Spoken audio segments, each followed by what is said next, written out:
ما در افغانستان، ما در ایران، ما در آذربایجان، ما در تاجیکستان اینجا بعضی از محافل و مجالس است به نام نوروز و به نام فلانی و به نام طوق بالا کردن و به نام زیارت رفتن و به نام فلانی.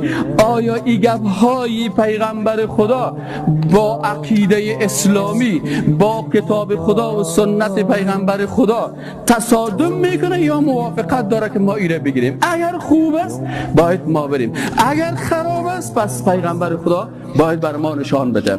بنابراین برادرای عزیز،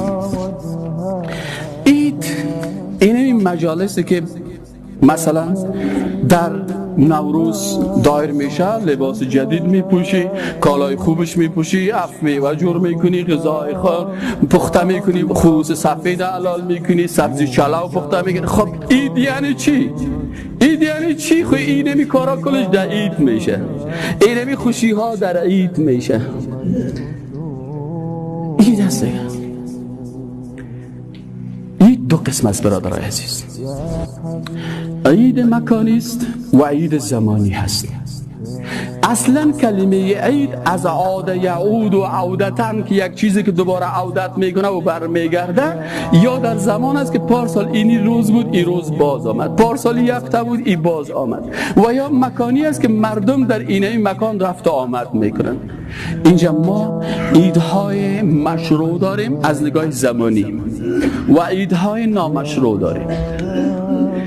عیدی که او را رسول خدا گفته که درست است عید مشروع هست، عیدی که رسول خدا او را رد کردن ناروا هست، عیدی که پیغمبر خدا او را محفل نگرفته رد است. اگر مسلمان هستی یک کسی میگه 2 رکعت نماز بخوان، پیغمبر خدا این 2 رکعت نماز خوانده؟ بله. نیست من وادی که هفته هم برای 1-2 رکعت نماز میخوانم. نماز بد چیز است؟ حالا من نماز نخوانم؟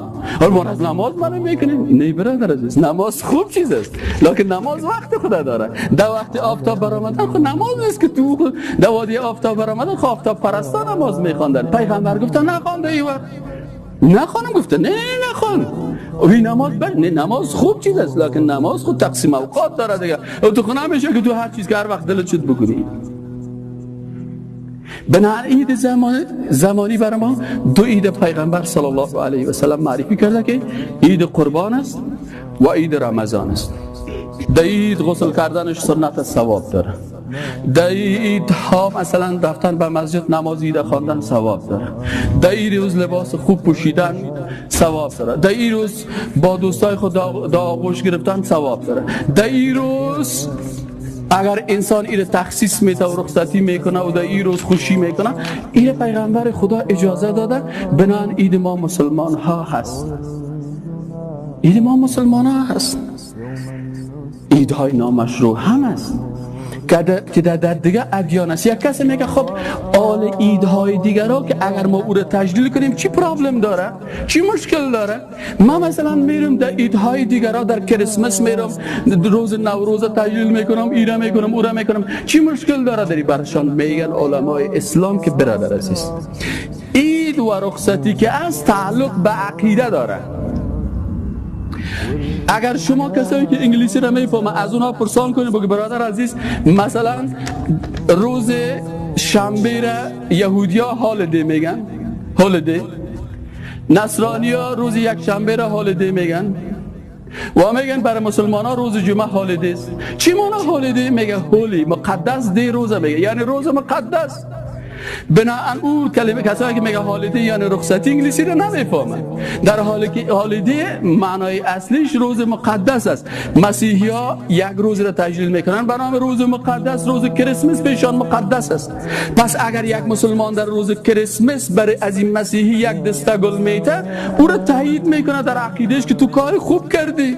او میگه عیسی بچه خداست، بفرمایید این گل بگی عیسی را ما خوش دارم که از بچه خدا باشه. یهودی ها روز شنبه را رخصتی میگیرن، روز شنبه پیششان مقدس است. مسیحی ها روز یک شنبه را رخصتی میگیرن، پیشش مقدس است. پس مسلمانی که یک شنبه را رخصتی بگیره، هالیدی بسازه، معلوم است که به فرهنگ دیگران متاثر است و عقیده دیگران را سر خود تایید میکنه. در غیر از او پیش مسلمان ها روز مقدس روز جمعه است. ما جمعه داریم، ما در این روز عبادت ها داریم، در این روز علما میگن که روز جمعه ثواب ها را داره، این چیزها را داره، بر ما مقدس است. ایدهای عصر جاهلیت، مثلا بعضی از ایدها در عصر جاهلیت بود. نوروز در زمان آتش پرستا جمشید یک پادشاه بود، پیش از او پادشاه دیگه بود. وقتی او پادشاه از بین رفت، گفتن که او خراب آدم بود، خوب آتش پرستش نمیکرد. جمشید آمد خوب آتش پرستی را نشر کرد، زیاد مردم خوش داشتن که بسیار آتش پرست خوب است. آمدن از را گفتن این روز نوست، امروز این روز جمشید پادشاه شده، بناهن این روز مقدس قرار دادن و این هر سال این محفل می گرفتن.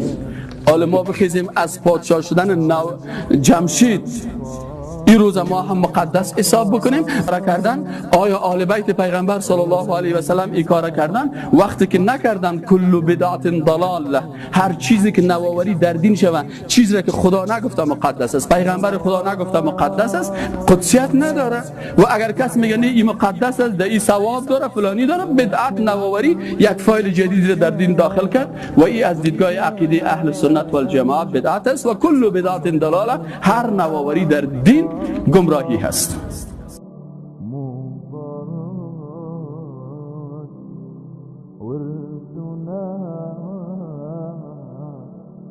يوم النشور